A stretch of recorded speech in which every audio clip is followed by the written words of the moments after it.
Hello and welcome to Our Time. It's believed by some practitioners that the lost pathway that explains how some very old techniques like Chapman's neurolymphatic technique, Bennett's neurovascular dynamics and ganglia therapy actually work in a modern scientific way. Well, several years ago, a paper from 1925 by a Japanese researcher, Professor Ken Kurei, about the spinal parasympathetic nervous system was a step in the direction that shows how human touch is a powerful antidote to stress. The paper was translated by our guest, Graham Boyces, who can hopefully explain what I just tried to say. Hello, Graham. Did I get any of them right? Yes. The parasympathetic system? Yes, the only thing I thought was not quite right was you said anecdote, but not antidote. Oh, antidotes. Antidote, yeah. And is that all right? Little Daisy Daisy, I think, is the song. Yes. Now, Graham, that doesn't really explain who you are and what you do. No, it was... Can you possibly explain what you do? But it is part of what I do. Yes, but I don't know what all that meant. No, that's I was right. just clever enough to almost read it correctly. That's good. But first of all, your desire to treat other humans began when you were how old? Probably in my teens. Right. But yeah. Is it like a calling? Do you sort of feel, oh, this is something I'm drawn towards? Yeah, it's been a journey, and what I thought I would do when I was 12 isn't really what I'm doing now. Did you want to start life as a doctor, or what did you want to do? I wanted to be a scientist. Liked lizards.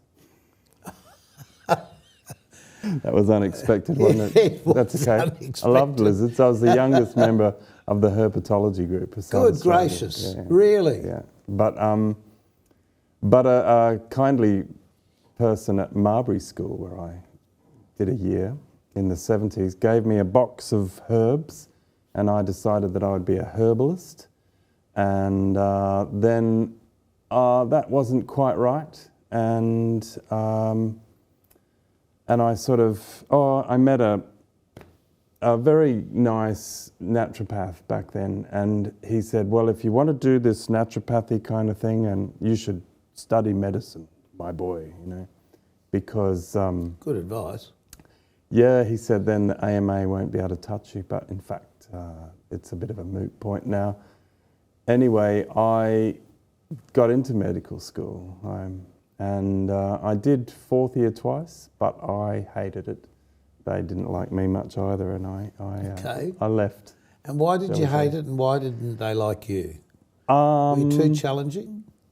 Possibly. I think I wasn't the right stuff. I'm sure that's the part of the deal. That's to be a doctor? Yeah, yeah. I did medical medical professional. At Flinders Uni. Yeah. Yep. And I did fourth year once. You started with first, second and third, no doubt. I did, yeah. Why did you do fourth year once, twice? I did fourth year twice, and I didn't pass both times. Okay. I failed different subjects each time, but the rules are the rules, and away I went. And not long after that, my sister's friend was her father was a doctor who knew all those people in high places, and he came to see me, and he said, "My boy, you look like a smart young fella. I wonder if you would consider my proposal. It's fun." No, my proposal, it's if you would write 10 good reasons why you failed and 10 good reasons why that will never happen again, I'll speak to those people. Okay. And I'm sure that we can get you back in. And did you? I wrote 10 good reasons, and as I was writing them, I realised that they would never change. They were really good reasons. Okay. I gave up the whole idea. But by this time, you'd obviously learned a lot about the human body. I learned a lot. I had a lot of background. I did quite well in a lot of things. So what happened next? I worked with domiciliary care for a few years while I figured out what I would do. And by this time, you're how old? I was in my, 27, something like that. Okay. So you're 26. a mature man. Yeah. Yep. Well, yeah, something like that. Are we ever mature? Yeah, that's right. And so I was living in Norwood on Margaret Street, and there was a very interesting street. I loved that, living there. It was incredible. I just let the world walk in and out of my house. Okay. Back then, you could do that. I think that's called being a hippie, isn't it? I don't know. I'm not Anyway, sure. But the world was walking through your house. and one of those people was a lady named Maureen, who was a physio tutor. I think she still is. If she's watching, hi Maureen. But she looked at my interests. I did Tai Chi. At the time I finished medical school, I was studying Tai Chi with a Chinese man in North Adelaide called Sifu Li. There were several hundred people that. And this is another way of sort of understanding how your body works. Yes, clearly. yeah. My great uncle was a notable psychiatrist in Queensland. He had an OBE for medical services in psychiatry. I've only recently learned that he was a thorn in the side of the medical profession in Queensland. He was a POW in Kobe in Japan during the war. Okay. And he came back, and because he'd been a POW, he was installed as the director of a psychiatric hospital. And the first thing he did was knock off all the locks, open the locks, throw away the keys, and he did that wherever he went. Right. And because as we've learnt since, there's no point in locking people up. no, it was he sort of began or facilitated the process of changing from a custodial model of psychiatric care to a therapeutic model. Right. Which now is in practice everywhere, I guess. Oh, it's had a lot of changes since then. Of course. And I thought I'd like to be a psychiatrist in medical school. Then I studied Tai Chi, and there were a lot of problems that I had with medicine seemed to be answered in Tai Chi. You're going to ask me what problems, I guess. But no, good. We'll just move on. Yeah. Well, yes. That would be very complicated, I yes, suppose. it might be. But you have moved on to study a lot more. Well, that directed me away from how people think and into how do their bodies interact. You thought away from drug therapy to cure all. That was really Is that my the big best problem. way to explain Oh, it? yeah. Okay. That was my biggest problem, I think. Well, the body, when you think about it... I don't mind the drugs. If you need them, you need them. Sure. But the body has the ability to heal itself, obviously. Otherwise, we would have fallen over when we were babies. Yes, that's right. And that the fact that, babies, young children are exposed to all sorts of things and they heal... Yeah, that's true. Means that our brain or whatever system in our bodies, that our brain, our lymphatic system, all of those things come into play suddenly. Yeah. So that is so true, but it's easily said. And I took a long time to find someone who really pushed that whole idea as far as I could imagine. Right. And you studied this, though, in America? Yeah, I did, yeah. I learned of a physician who came over to Australia and would teach anyone who had a license to touch the body in their jurisdiction. Mostly we were physios, but he would teach anyone. Well, by this time you were a practicing physiotherapist. Yeah, I skipped over that, didn't I? Yes, we did. I did physio. Yeah. I did physio, and I did get along a lot better in physio than med school. Okay. Because, those of us that have been brought up in, say, the Christian faith, all the laying on of hands business, never quite explained what laying on of hands actually meant. It took on more of a mystical That's true. understanding, I think. And I'm a great believer in that too, the human touch. Yeah. I think, if you love somebody, there's something happens when you love somebody with a human touch. That's true. If you don't love somebody but they're in pain, your arm around their shoulder can often help a great deal. Yeah. There is something about communicating between human and human. That's right. And that directly links into the introduction. And that directly links to what comes next. A short break, and we'll be back in a tick.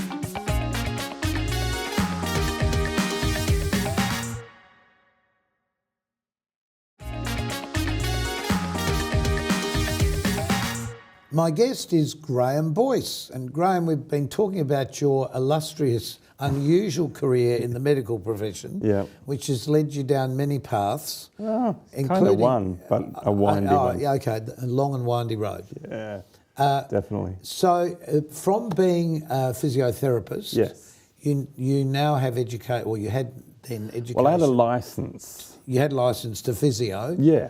But then you discovered there's more to physio than physio. Well, yes, I did. Is that the best way to put it? Yeah, I kind of knew it all along.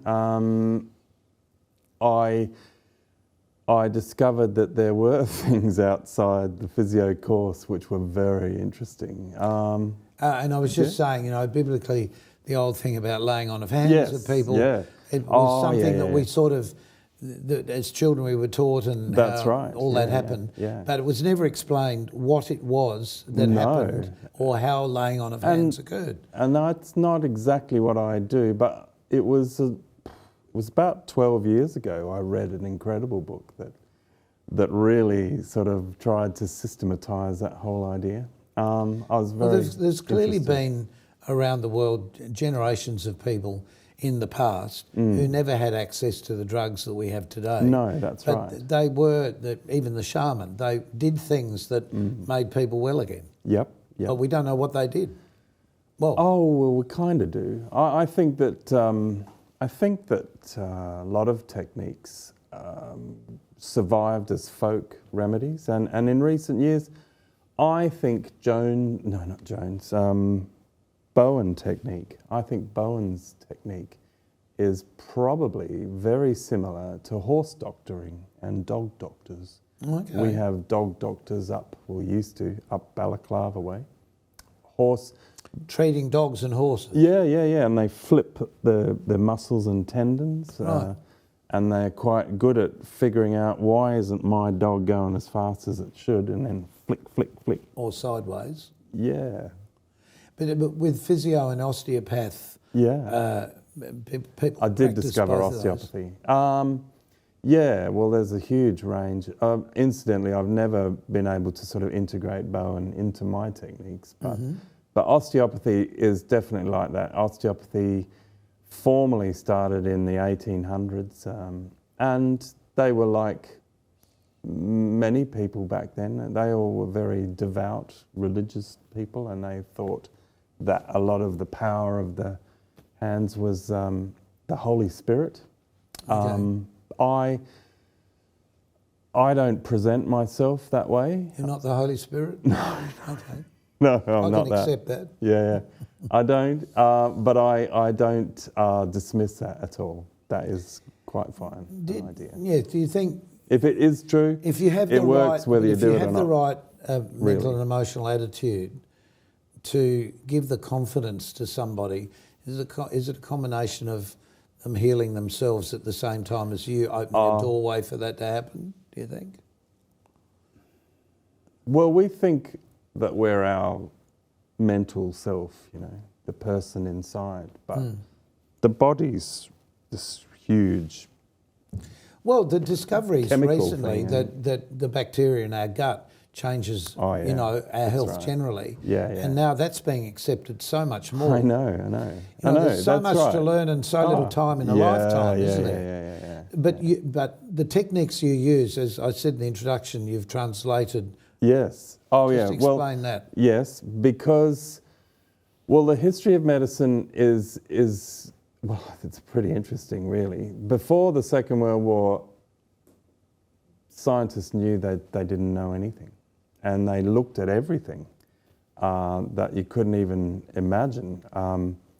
Then, thanks to our local guy, Howard Florey, he figured out how to industrialise the production of penicillin. Yes. And bang! The world changed. Everything. Amazing. And it was amazing. A natural drug. Yeah. They had drugs before. Is it a natural antibiotic? Is that a way they took the penicillin chemical out of the mould, and if you just take the penicillin mould, your liver is very good at just busting that up before it gets into your body. Right. So you got to slow that down, and they add a little chemical to penicillin. The liver goes, oh, I'll get that the next time round, and then you get a bit of penicillin. I like the way of you explaining that. Yeah, that's good. And it does get it the next time round, largely, and that's called the half-life. So it sort of lasts in your body longer than if it was just pure penicillin mould. No one's ever explained that to me before. Yeah, So there's always something new to learn. Yeah. But you're in practice now and helping people who come to you with... I do. What sort of ailments have they got? Is it purely sort of muscular and skeletal? No, and they may not even know that. If someone comes in with a sore back, it might be mechanical from trauma, but it might It's have like just... having an accident. Yeah, thank you. And it might not be. It might be because there's something wrong with their foot, and over months and weeks, months, or even years or decades, that's created a shift in the way that the low back works, and finally that's become a real problem for them. Or it could be from something in the tummy that's sending alarm messages into the back. Okay. And then my education has fitted me to look at all of that, in fact. And treat the whole body rather than a particular location. Yeah, that's right. What do you hope for the future in sort of for humanity to understand more about what makes us human, I suppose? That's a big question. Of course it is. I only ask big questions. What do I hope for? With someone with a sense of humour? That we should, well, I would hope that this approach isn't just swept aside because people think it's old-fashioned and ignorant. But it's high tech, but it's not do you technical, think? But in today's world, ignorance is something else. It's something in many ways of the past because we do know so much more. Oh, yeah, we have. There are new drugs being understood and invented for things like cancer and all those things. Yeah. But you're not professing to fix those sorts of things. Oh, no. Oh, this is one reason why it got left behind. The end of the... Once they could guarantee that someone wasn't going to die of an infection after surgery, and they got better anaesthetics, you could knock someone out, keep them alive for 20 hours, do whatever you liked, really fancy kind of... Clean them up. On surgery. inside. And lots of antibiotics. They were never going to die. That was like unbelievable. Yeah. So we've come a long way in a very short time in human history. It's a lifetime when you think about it. That's true. Well, Prior to that, it's a lifetime. Prior to that, the work that I do, that sort of manual therapy and analysing someone's body, that by 1938, osteopaths had worked out that wasn't going to cure your cancer. You couldn't pull someone's leg and cure their cancer. It doesn't work. It wasn't going to cure their TB. It wasn't going to cure their terminal heart disease. In fact, if you pull their leg, that might make it worse, so watch out. And it's still like that. If you're going to die, you don't want to see me, go to a doctor, because the doctor's going to bend over backwards until you're not going to die. But if you're not going to die, the doctor's got a great big long line of everyone's going to die, and they're going to look at the next person. But there you are, not going to die, but you don't feel like you're great.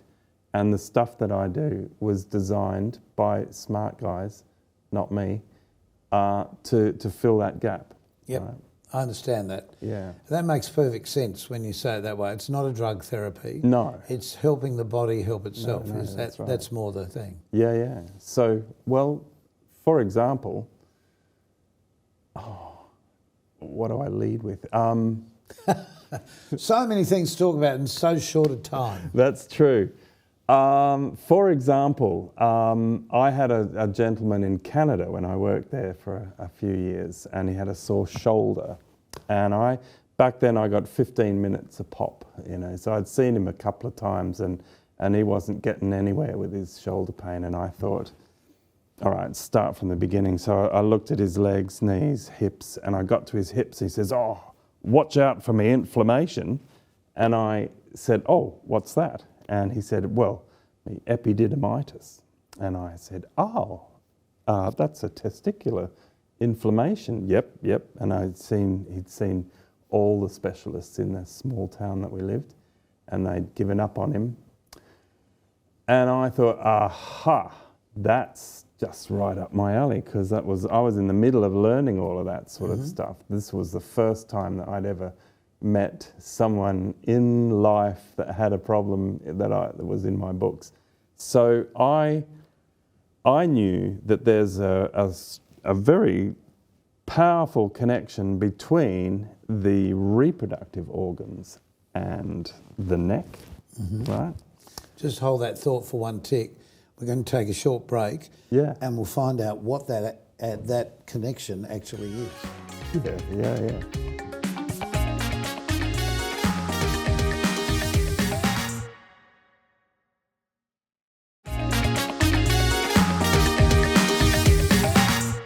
Before the break, Graham Boyce was about to explain the connection between, this is one connection in the body. There are loads. But this particular patient, this patient had a sore shoulder. Said, "Don't play with my back," and it ended up to be his reproductive organs that were an issue. It did. Now there are ways the connections of nerves and blood vessels from your gonads are connected through the body into the neck, because at one point all of us have our kidney and our thyroid and reproductive organs in our neck, and as we grow as an embryo, they lengthen out. So if you know all of those connections, then you can find your way around. Anyway, I treated this guy. I tried to relax the blood vessel system of his kidney, and that helped his shoulder. Shoulder pain went away. So he threw down his crutches and said, "Hallelujah." I love it when they do that. It's true. That's not what really happened. No. He thought that was all standard and oh yeah, all right then, thanks mate. And well, he said, "Yeah, thanks mate." And I never knew whether it helped his reproductive problems, because he had to leave because he had to go. problems there as well. Well, yeah, that was the whole I thing. would have thought that might have helped his testiculitis, but I didn't get to find that out. Anyway, that was It's a good story though, as an example. It is a really good example story. You just used, that everything's connected at the beginning up here and it grows down. So it's a big connection. Because we just said, everyone said, well, we started all as a female because we started cells in a female body, of course, with the male addition. But the fact that we're growing inside a female body obviously has an effect on us until the right chemicals take over. And that introduction that you gave about the German that I translated, they knew all that stuff way back from the late 1800s through to the 1930s. And so that's where I looked. There's so much more to talk about. There's loads. No, but there really is, because of how, first of all, medicine discovered more about the body and so on and so on. We'll have to continue this conversation at another time. Well, I love talking about it. Yeah, I love listening to it. So until next time on Our Time, thanks, Graham. Thank you. We hope you keep well. Until next time, keep yourself nice till then. Bye.